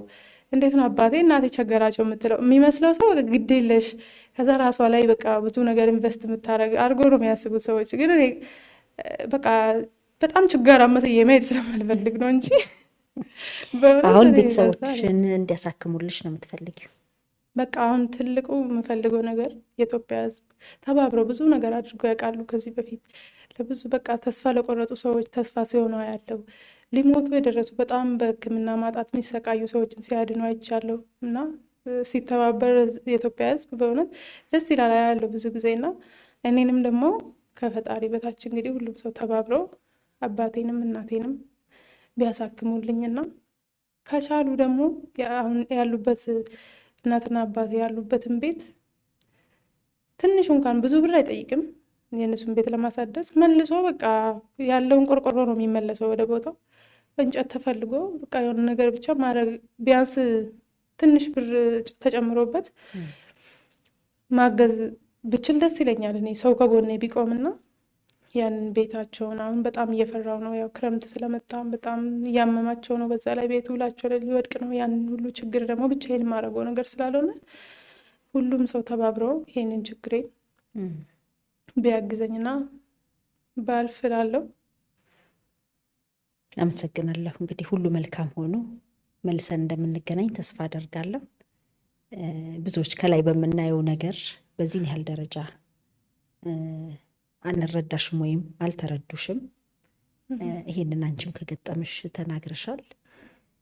ከዚህ በኋላ ሁሉ መልካም ይሆናል ብዬ አስባለሁ። ይሆናል፣ አዎ መልካም ይሆናል። በጣም አመሰግናለሁ። እኔ እዚህ አክብረሽ ስለጠራሽኝ አመሰግናለሁ። ያው የኢትዮጵያ ሕዝብም እስካሁን እንግዲህ እኔ መጥፎዎቹን ብቻ ነው ያወራሁት። በጣም ጥሩ ጥሩ ሰዎች ደግሞ አሉ በውስጥ የሚጽፉልኝ ሳያውቁኝ ማን እንደሆንኩ እንኳን ሳያውቁኝ መጥፎ ኮመንተቲ በርቺ፣ አንቺ ጠንካራ ነሽ፣ ጀግና ነሽ፣ ይሄ ሁሉ ነገር ከኋላሽ ትተሽ ሳታሳይ ለሰው መተሽ እንደዚህ ደስተኛ ለመሆን የምትሞክሪ ጎበዝ ነሽ። በዛ ላይ ደግሞ አላፈርሽም፣ አሁንም በቤተሰቦችሽ አላፈርሽም፣ አብጥተሽ አሳይተሽናል። ይሄ ነገር ራሱ ሊያስደንቅሽ ይገባል እያሉ በጣም ብዙ ቴክስቶች ይገቡልኛል በየቀኑ አያለው እና እነሱንም በጣም ማመስገን እፈልጋለሁ የኢትዮጵያን ሕዝብ እና ጓደኞቼ ደግሞ አብሮኝ ያሉ ልጆች አሉ የሚያበረታቱኝ በደንብ የሚያውቁኝ ስለሆኑ ማለት ነው። እና እነሱም በተለይ በጣም ማመስገን ፈልጋለሁ። ያው ስማቸውን ከጠራው አንዳቸውን ልረሳ ስለምችል ራሳቸውን ስለሚያውቁት ሁሉንም እንግዲህ በጣም ማመስገን ፈልጋለሁ። ሁሉም ኢትዮጵያዊ ደግሞ ሀገር ውጭም ሀገር ውስጥም ያለው ሰው ሁሉም ተባብረው ደግሞ ከዚህ ችግር እንድወጣ ቢያደርጉኝ ደስ ይለኛል። መልእክቱ የሚድረስ ብለናል። በተለያየ ዓለም ክፍል የምትገኙ ውድ የሸገር ኢንፎ ሚዲያ ተከታታዮች እስከዚህ ሰዓት ድረስ አብራችሁን ስለቆያችሁ ከልብ እናመሰግናለን። ለሸገር ኢንፎ አዲስ የሆናችሁ ሰብስክራይብ በማድረግ ቤተሰብ እንድትሆኑ ይሄ ቪዲዮ እንግዲህ ብዙ ሰው ጋር እንዲደርስ ላይክ፣ ሼር እንድታደርጉ በአክብሮት እንጠይቃለን። ሸገር ኢንፎ ሚዲያ ታማኝ የመረጃ ምንጭ። ከልብ አመሰግናለሁ። እኔም በጣም አመሰግናለሁ።